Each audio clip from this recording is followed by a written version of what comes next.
रामराम शेतकरी मित्र, हे कवाय घाटराचाच गिटराचाच व्हिडिओ टाकते तुम्हाला असं वाटत असेल मित्र. मी आत्तापर्यंत कसा आहे टाकले व्हिडिओ हे घाटराचे गिटराचे कायचे तरी टाकले, पण आत्ता फवारणी करायला मी आज आलो शेतामध्ये. मी पान तोडलं असं पाहिलं, आपल्या पानावर काही जास्त रोग नाही, थ्रिप्स वगैरे काही जास्त नाहीत, काहीच नाही, थोड्या प्रमाणात आहेत. त्यासाठी साधारण थ्रिप्सचं हलका आणलं. हो, एकदम भारी घ्यावं म्हणलं, पण विचार आला नंतर लागते धुई पडल्यावर, धुवार ज्याला धुके म्हणतात ते पडल्यावर लागते. नंतर पाहता येते 303 येते आणून मारता येईल. आता साधारण आहे. आता पाणी जास्त झाल्यामुळं काय लागते फवारणीची एक थोडक्यात माहिती देतो मित्र. हे थोडंसं स्वस्त पाहून आणलं बरं, थ्रिप्ससाठी मारायसाठी.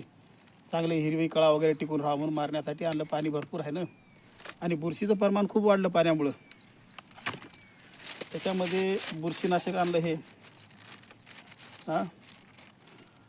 तेव्हा हे बुरशीनाशक आहे, स्वस्त पाहून आणायचं. आपल्याला कुठं महाग मारून फायदा आहे. पाणी चालू आहे.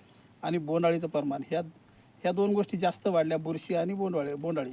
त्याच्यामुळे हे दोन मारायचे आहेत. मी आता फवारणी करायला आलेलो आहो.